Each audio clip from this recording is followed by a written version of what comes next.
having a look at the possibilities that Polestar could start a Formula E company, essentially a Formula E racing division, a racing team.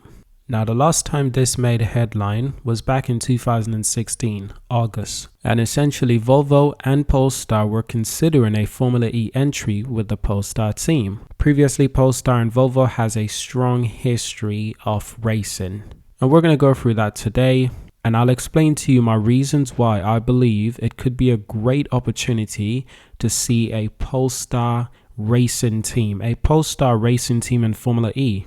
Possibly one that has a title sponsor from Volvo themselves. I think they could be a great team, Volvo and Polestar. It could be great to promote both brands with their electric vehicles to further push the brands into a more Tesla realm of fame. So at this time, Formula E was a fairly new concept back in 2015 and 2016. Formula E just came into action. However, Formula E is quite different now. It's a much more evolved sport. Back in 2016, drivers had to swap cars. Now drivers have only one car for the entire race. So battery technology and the vehicle technology has improved by a lot. And that's key because that has helped to bring costs down for a lot of Formula One teams.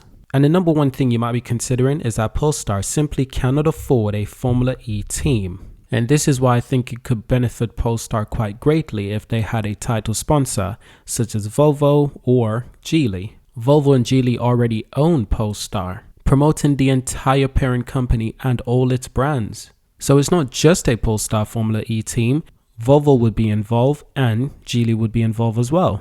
So that's my first reason.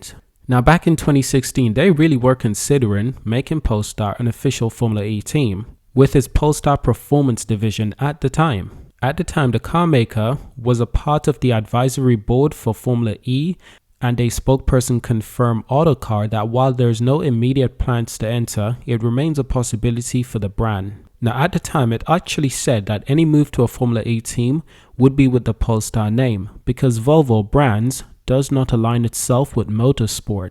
Interestingly, that's the reason why Polestar was created in the first place. They started out as a racing team for Volvo. They then became a performance division for Volvo, kind of like AMG for Mercedes. And now, officially, Polestar is its own EV manufacturer. But these plans came to a close in the same year in 2016. After Volvo evaluated plans to enter as a Formula E team, now at the time there was a few things that were said. For one, Volvo is a part of the manufacturer advisor board in Formula E, together with a number of other manufacturers. But this is also a way for the FIA and Formula E to invite us to get involved. That was said by Vice President and Head of Motorsport at Polestar at the time. It went on to say, "We don't make any decision based on technical development. But from a Formula E perspective, I think that manufacturers are looking into a clear way to establish yourself and to communicate that you're actually a manufacturer. This is because now there's a unified chassis, unified aero. They have opened up the powertrain, but not many other manufacturers make their own electric powertrain or battery pack. So it's a challenge to develop the technology because it's very new, and that's why many rely on suppliers." But of course, ladies and gents, let me remind you, this was back in 2016.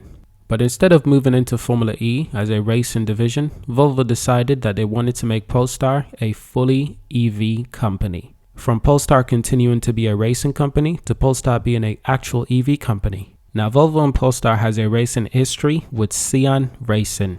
Now, Cian is the official motorsport partner for Geely Group Motorsport, formerly the Volvo factory auto racing team, and run the FIA WTCR program for Lynk & Co. But of course, as you can see, since 2016, Polestar has left racing. They've just left racing behind and they've moved on to making EV vehicles.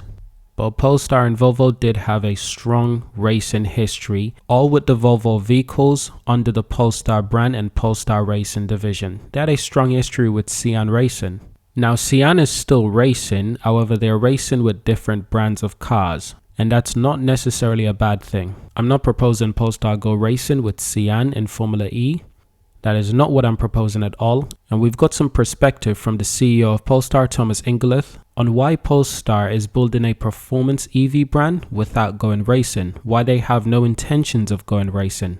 But here's the thing, I think this could quickly change. In this modern world that we're in, Polestar will quickly discover that they need a way to promote their EV vehicles. And the secret to that could be getting involved in racing once again. I seriously think it's a great opportunity for Polestar. Now, we've all seen that Polestar shares has been underperforming recently, but we've also seen that Polestar as a company is also spending money on advertisements. Now, when you look at Tesla on the other hand, Tesla struggled for a very long time. But one thing Tesla has never done is spend money on advertisement. Polestar intends to spend money on advertisement, and that's not going to change. They intend to be a more traditional car company, while Tesla is completely different. If Polestar is going to spend a lot of money on advertisement, due to the fact that they want to promote their EV vehicles even more, I suppose a Polestar Formula E team would be ideal. Now it says here, while Thomas Ingeluth, CEO of Polestar, sees value in racing, he does not envision Polestar returning to the track anytime soon. Instead, he's devoting the company's research and development resources towards improving the driving experience in upcoming cars. I understand what Thomas Ingeluth is trying to create at Polestar. It's completely understandable. And right now, Polestar is doing actually quite well in sales. Thomas Ingeluth went on to say that building cars for driving and not racing is our home. Let's face it, the amount of energy, the amount of development capacity, the money we put into developing our production cars, we have to concentrate on that. As much as we might love racing, it would be the wrong focus for our brand to go now and race. The relevance for what our customers can experience in the day-to-day life of car, it's too much of a gap. So I understand everything they're saying. They want to put their entire resources into building the best EV vehicles, focusing on building their company as an EV brand instead of focusing on racing. I completely understand that. But what if the racing team is separately managed from the actual Polestar company? What if the money Polestar needs to start a racing team could come from Geely and from Volvo? It's a full partnership that would benefit all three manufacturers. And they're all part of the same conglomerate as well, so that completely makes sense. So there you have it, ladies and gents. Polestar, Thomas Ingeluth, they have no intentions of going racing anytime soon. But that's just what they say now. Things could change really soon. Things could change in the next year, in the next 2, 3, 5 years. We never know with these companies. They could change their mind at the drop of a dime. The night changes fast in the EV world. And I think with a closer look at Formula E, Volvo could be considering it once again. It's always on the table. It's just a matter of funding and actually getting a proper team that can manage itself properly without distracting Volvo and Polestar from their main objective, and that's building the best EV vehicles and selling the best EV vehicles. Nevertheless, I think this could benefit Polestar greatly, and Volvo and Geely. So I hope you enjoyed this video. Thank you for watching, subscribe to see more, and of course I will see you in our next video.